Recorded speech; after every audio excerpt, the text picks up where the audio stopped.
George Washington, the first President of the United States, was a slave owner for virtually all of his life. His will provided for freeing his slaves upon the death of his widow Martha Washington. In January 1801, Martha freed her husband's slaves, just over a year after his death. However, while she lived, Martha did not emancipate any of her own slaves, and when she died, on May 22, 1802, at the age of 70, all of her human property went to her inheritors. At various times in his life, Washington privately expressed strong support for the gradual abolition of slavery. Washington's background: when Washington was 11 years old, he inherited 10 slaves. By the time of his death, 318 slaves lived at Mount Vernon, including 123 owned by Washington, 40 leased from a neighbor, and an additional 153 dower slaves for his wife Martha's use during her lifetime and controlled by Washington. They were legally part of the property of her late first husband's estate, as on other plantations during that era. Washington's slaves worked from dawn until dusk unless injured or ill. They could be whipped for running away or for other infractions. They were fed, clothed, and housed as inexpensively as possible, in conditions that were probably meager. Visitors recorded contradictory impressions of slave life at Mount Vernon. One visitor in 1798 wrote that Washington treated his slaves with more severity than his neighbors, while another around the same time stated that Washington treated his slaves far more humanely than did his fellow citizens of Virginia. Washington's writings show that he had a low opinion of the honesty and work ethic of his slaves, as well as of the ability of his overseers to control them. The overseers were given written authorization to whip those slaves he considered to be in need of such correction. Revolutionary period. Before the American Revolution, Washington expressed no moral reservations about slavery. But by 1778 he had stopped selling slaves because he did not want to break up their families.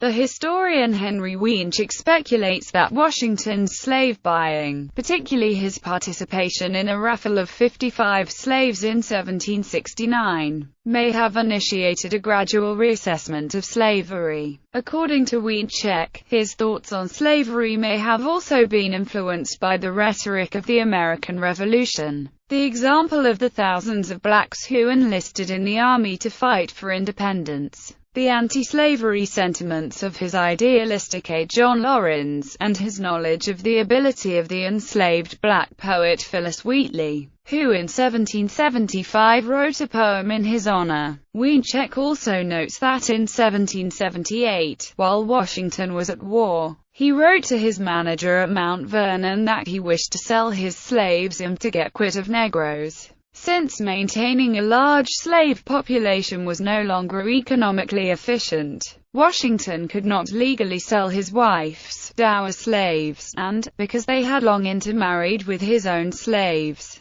he dropped the plan for sales in order to avoid breaking up families, which he had resolved not to do. Post-war conditions. In 1782, the Virginia legislature made manumissions easier, while requiring documentation. Slaveholders were allowed to free any adult slave under the age of 45, either by executing a deed or adding provisions to a will. So many slaveholders freed slaves in the next 2 decades that the percentage of free blacks went up to 7.2% of all blacks in Virginia by 1810, from less than 1% when the bill was passed. With the rise in demand for slaves after the invention of the cotton gin at the end of the century and the end of importation of slaves in 1808, Virginia changed its laws to make manumission more difficult. By the 1820s, it required legislative approval for each act of manumission. After 1810, manumissions dropped sharply. After the war, Washington often privately expressed a dislike of the institution of slavery. In 1786, he wrote to a friend that, "I never mean to possess another slave by purchase, it being among my first wishes to see some plan adopted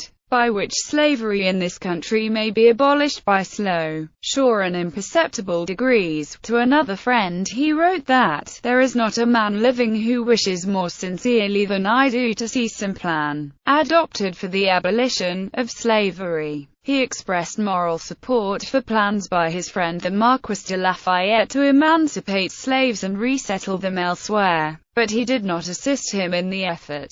He held more slaves than he needed at Mount Vernon, making the operation unprofitable. The changes from tobacco to mixed crop production lowered the labor needs. Washington wrote, "It is demonstratively clear that on this estate I have more working Negroes by a full half than can be employed to any advantage in the farming system." Washington could have sold his surplus slaves and immediately have realized a substantial revenue. Washington acknowledged the profit he could make by reducing the number of his slaves, declaring, "Half the workers I keep on this estate would render me greater net profit than I now derive from the whole presidency." Congress passed and President Washington signed the Northwest Ordinance of 1789, which was a reaffirmation of a 1787 act that had banned slavery in the Northwest Territory in 1789. Slaves already in the territory, however, were not freed.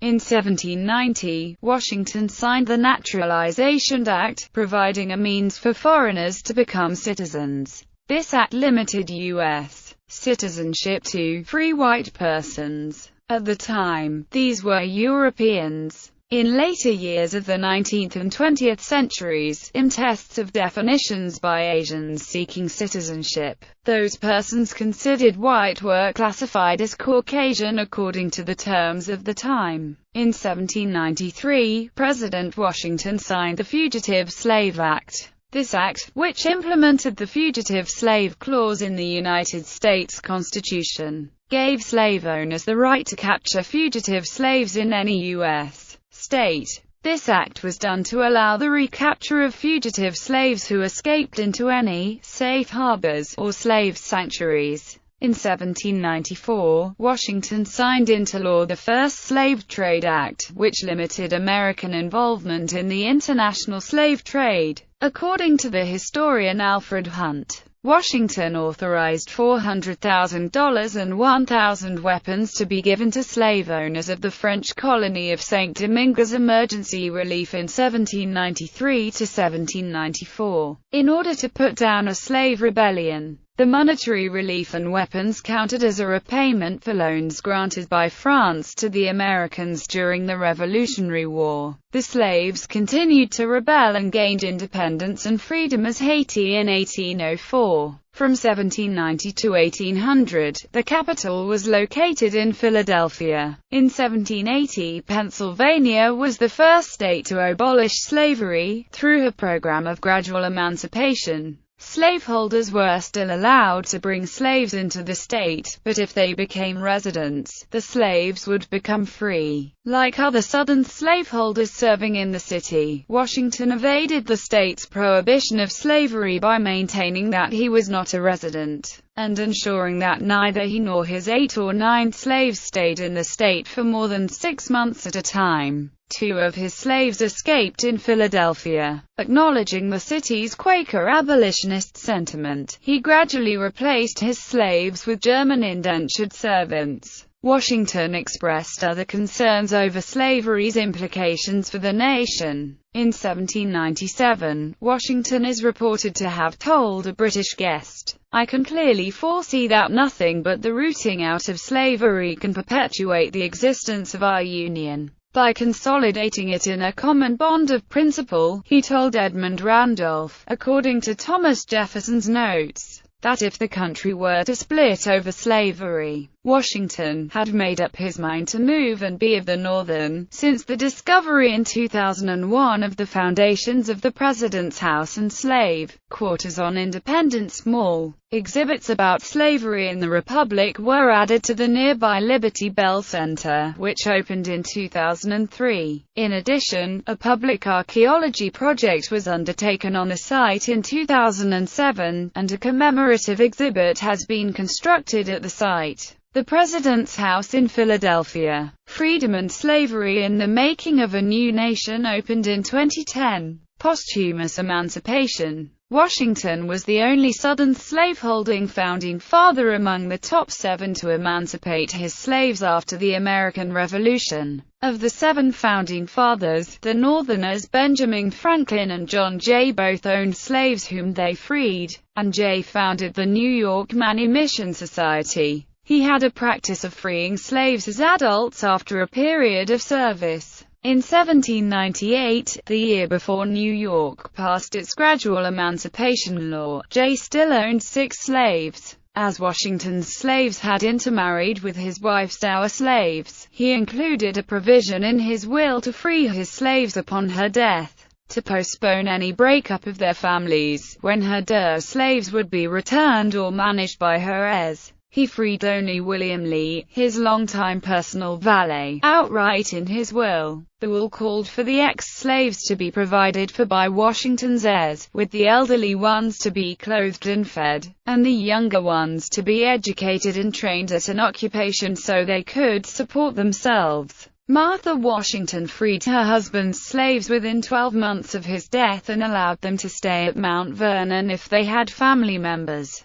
Prior to 1782, Virginia law had limits on slave owners emancipating slaves. They were only allowed to do so for meritorious service, and only with the approval of the governor and his council. This law was repealed by the 1782 law allowing slave emancipation by will or deed. Washington did not free any slaves during his lifetime, but relied on his will. Washington's failure to act publicly upon his growing private misgivings about slavery during his lifetime is seen by some historians as a missed opportunity. The major reason Washington did not emancipate his slaves after the 1782 law and prior to his death was because of the financial costs involved. To circumvent this problem, in 1794 he quietly sought to sell off his western lands and lease his outlying farms in order to finance the emancipation of his slaves. But this plan fell through because enough buyers and renters could not be found. Also, Washington did not want to risk splitting the new nation apart over the slavery issue. He did not speak out publicly against slavery, argues historian Dorothy Tuhug, because he did not wish to risk splitting apart the young republic over what was already a sensitive and divisive issue. Notable slaves of Washington. Henry Washington. He escaped to become a black loyalist during the American Revolutionary War, joining the British. Deborah Squash, with her husband Harvey, escaped from Mount Vernon. They went to New York where they joined the British during the American Revolutionary War and were evacuated in 1783 as freedmen. Hercules, cook at President's House in Philadelphia, escaped from there, leaving family at Mount Vernon. Oney Judge, escaped slavery in Philadelphia from the President's House, but had to leave family at Mount Vernon. William Lee, the only one of Washington's slaves freed outright by Washington in his will, because he served by Washington's side throughout the American Revolutionary War and was sometimes depicted next to Washington in paintings. Lee was one of the most publicized African Americans of his time.